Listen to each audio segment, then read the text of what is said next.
Niente più delega all'immigrazione per l'assessore regionale Stival dopo le offese al ministro Kyenge. A ritirarla il presidente Zaia. Passiamo ora al caso Stival con le offese che l'assessore regionale della Lega aveva postato su Facebook nei confronti del ministro per l'integrazione Cécile Kyenge. Oggi il presidente del Veneto Luca Zaia ha annunciato che toglierà a Stival le deleghe ai flussi migratori. Se ne occuperà lo stesso Zaia d'ora in avanti, ma il PD in Consiglio regionale mantiene la mozione in cui chiede le dimissioni dell'assessore. Assessore regionale all'identità veneta, il leghista Daniele Stival continuerà ad esserlo e così alla caccia alla protezione civile, ma non avrà più la delega per l'immigrazione.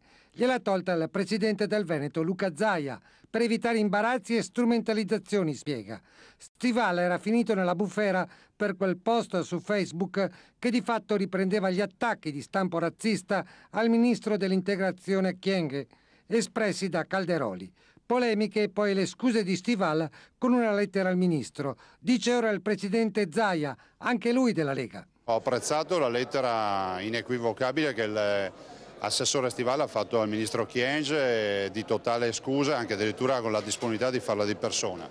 Dico anche che ne avevo già parlato con l'assessore Stival fin dalle prime ore e all'assessore toglierò la delega all'immigrazione e la terrò io. A questo punto penso anche per evitare ogni forma di imbarazzo e strumentalizzazione in qualsiasi senso, in maniera tale che sarà il Presidente direttamente a seguire la partita dell'immigrazione. L'opposizione in Consiglio regionale intende però portare avanti in aula la mozione con la richiesta di dimissioni di Stival.